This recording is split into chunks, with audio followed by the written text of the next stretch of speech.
जो चीज़ आज के आपके साथ में डिस्कस करने जा रहा हूँ ना, ये बड़े काम की है और अक्सर पेपर में आती है। कोई भी मर्जी एग्ज़ाम हो, चाहे स्कूल का, कॉलेज का, कोई भी कम्पिटिटिव एग्ज़ाम हो, रिपीटेडली आती है, ठीक है। और वो टू प्रेपोजिशन को लेकर है जो लेक्चर मैं आज बनाने जा रहा हूँ। सीख लेना, समझ लेना। एक मैंने व्हाट्सएप पे भी स्टेटस लगाया था, वहाँ भी कुछ बच्चे ने गलत किया, इसी चीज़ को लेकर था वो। तो आज ही आपके सारे डाउट क्लियर हो जाएंगे। और ये ना इसके अलग से नोट्स बना लेना, क्योंकि ये एग्ज़ाम में पक्का आती है, पक्का, ठीक है। देखो ये जो टू है ना, टू प्रेपोजिशन होता है, इसमें ये सबको पता है कि टू एक प्रेपोजिशन है, लेकिन ये टू हमेशा प्रेपोजिशन नहीं होता, ये कई बार पार्ट ऑफ इन्फिनिटिव होता है। टू दो चीज़ हो सकता है, या तो वो प्रेपोजिशन हो या वो पार्ट ऑफ इन्फिनिटिव हो, ठीक है। पार्ट ऑफ इन्फिनिटिव कब होता है?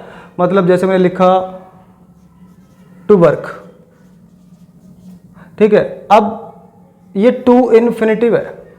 एक होता है बेयर इन्फिनिटिव, बिना टू के वर्ब आती है। एक वर्ब आती है टू के साथ, टू वर्क। अब ये टू इन्फिनिटिव है, ठीक है।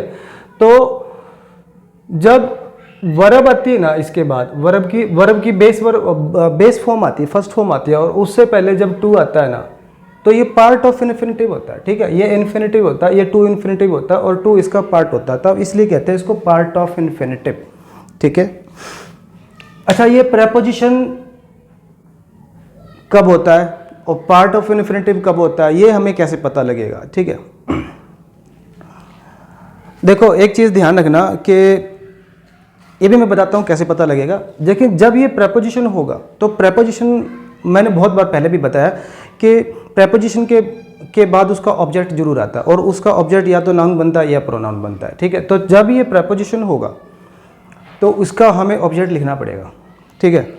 या तो नाउन होगा या प्रोनाउन होगा, या कई बारी ब्रैकेट में वर्ब होगी, उसको हमें नाउन बनाना पड़ेगा। और उसको नाउन बनाने का तरीका एक ही है, उसके साथ आईएनजी लगा दो, वो जीरेंड बन जाती है, नाउन बन जाती है, ठीक है।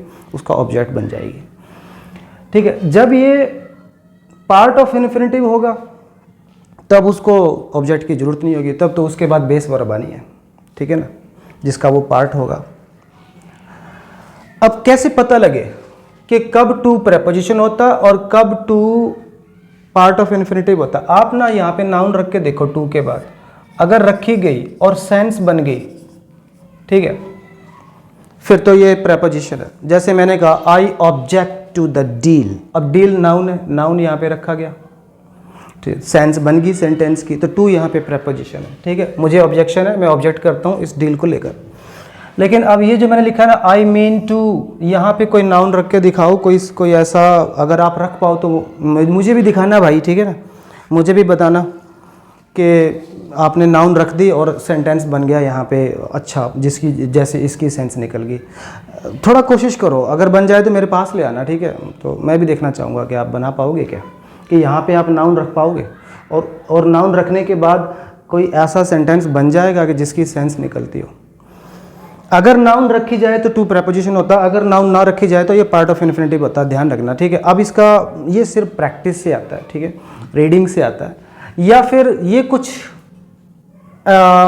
ऐसे एडजेक्टिव्स हैं, कुछ ऐसी फ्रेजेस हैं, कुछ ऐसे इडियम्स हैं, ये जितने भी इनके साथ टू लगा हुआ ना, यहाँ पे टू प्रेपोजिशन है। आप इसको लिख लेना, याद कर लेना, ये पेपर में आएगा, ठीक है। अब ये कुछ एडजेक्टिव है, जैसे डेडिकेटेड टू, डिवोटेड टू, इन सब के आगे ना टू लगा हुआ है, ध्यान से देखोगे तो जितने भी मैंने वर्ड्स लिखे हैं, to to to to to to, ये सब प्रेपोजिशन है सारी, ठीक है। डेडिकेटेड टू, डिवोटेड टू, सबका मतलब सब पता है कि समर्पित होना होता है जब आप डेडिकेटेड होते हो, ठीक है, समर्पित होते हो। अच्छा, अब ये है एडिक्टेड टू, अक्लीमेटाइज टू, ये भी सारे एडजेक्टिव हैं। यूज टू, अकस्टम टू, ये कब एडजेक्टिव होते हैं? जब इनके आगे ध्यान से सुन लेना मेरी बात, इनके आगे या तो कोई बी की फॉर्म लगी हो या गेट की फॉर्म लगी हो, कोई मर्जी फॉर्म हो, फर्स्ट सेकंड, ठीक है। इज, एम, आर, वाज, वर जो आपने लगानी है, थर्ड फॉर्म जो लगानी लगाओ। एक बी की फॉर्म लगी होनी चाहिए, जैसे मैंने एग्जांपल लिया ही वाज, ठीक है, यहाँ पे मैंने लिख दिया यूज टू। अब यूज टू से पहले एक बी की फॉर्म आ गई या गेट की फॉर्म आ गई, ठीक है। तो अब ये जो टू है ना, ये टू है प्रेपोजिशन, ठीक है। अब इसको चाहिए ऑब्जेक्ट। अब ये जो ब्रैकेट में जो वर्ब आई है ना, इसको हमें नाउन बनाना पड़ेगा, और तरीका है इसके साथ आईएनजी लगा दो। और इन सब का मतलब, ये जितने भी एडजेक्टिव है, addicted to, acclimatize to, use to, accustom to, सबका मतलब होता आदी होना। हमने कोई चीज़, कोई काम इतनी बार कर लिया है, ठीक है, हम उसके आदी हो गए, मतलब ठीक है, वो नॉर्मल हो गया हमारे लिए, ठीक है। अब इसकी हिंदी होगी he was used to taking tea in the morning, मतलब वो आदी हो गया था चाय पीने का, वो नॉर्मल हो गया था उसके लिए, वो अक्सर चाय पीता था, सुबह उठते ही चाय पीता था, उस काम को वो करता था, नॉर्मल हो गया था उसके लिए, ठीक है। अब आते हैं इस पे, आई एम लुकिंग फॉरवर्ड, फॉरवर्ड है ये, फॉरवर्ड लिख दिया, आई एम लुकिंग फॉरवर्ड,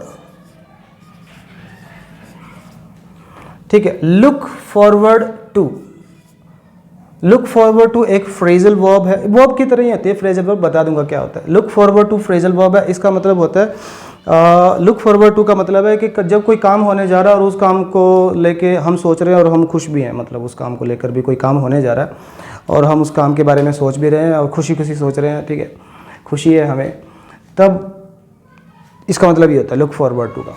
जैसे, और यहाँ पे जो टू होता है ना, ये प्रेपोजिशन है, ठीक है। अगर ये प्रेपोजिशन है तो ये जो मीट वर्ब है ना, इसको हमें नाउन बनाना पड़ेगा क्योंकि प्रेपोजिशन को ऑब्जेक्ट चाहिए, तो यहाँ पे लिख दो meeting. I am looking forward to meeting you, मतलब मैं सोच रहा हूँ आपसे मिलने के बारे में और मुझे इस बात को लेकर खुशी है, ठीक है। जब कोई काम होने जा रहा है, when you are thinking with pleasure about something that is going to happen, ये होता है लुक फॉरवर्ड टू। अच्छा, ये है गेट राउंड टू, ये भी एक फ्रेजल वर्ब है, इसका मतलब होता है to find time to do something, मतलब जब आपको समय मिल जाए कोई काम करने के लिए, इसका मतलब ये होता है गेट राउंड टू, ठीक है। और टू यहाँ पे प्रेपोजिशन होता है, तो प्रेपोजिशन है तो जो ब्रैकेट में वर्ब आएगी तो उसके साथ हमें आईएनजी लगाना पड़ेगा, तो यहाँ पे आ गया आंसरिंग। आई होप, मैं उम्मीद करता हूँ, आई गेट राउंड टू, मुझे टाइम मिल जाए, मतलब किसका, आंसर करने का, क्या आंसर करने का, जो भी तुम्हारी ईमेल है उसको, ठीक है। व्हेन इट कम्स टू, ये एक इडियम है, when it comes to, when it comes to, इसका मतलब होता है जब कोई काम करने की का सवाल आता है, मतलब कोई काम करने की बात होती है, जब गाड़ी चलाने की बात हो, जब मूवी देखने की बात हो, जब कोई सवाल, when it is a question of something, ठीक है। जैसे when it comes to dash the bill, जब बिल पे करने का सवाल है, ही ऑलवेज सेज नो, वो बंदा कहता है नो, मैं तो नहीं करूँगा, ठीक है। तो टू यहाँ भी प्रेपोजिशन है और वो पे वर्ब है, उसको हमें बनाना पड़ेगा नाउन, उसके साथ लगाओ ING. When it comes to paying the bill, जब पे करने का सवाल होता है, बिल पे करने का सवाल होता है, तो बंदा हमेशा ना कर देता है, ठीक है।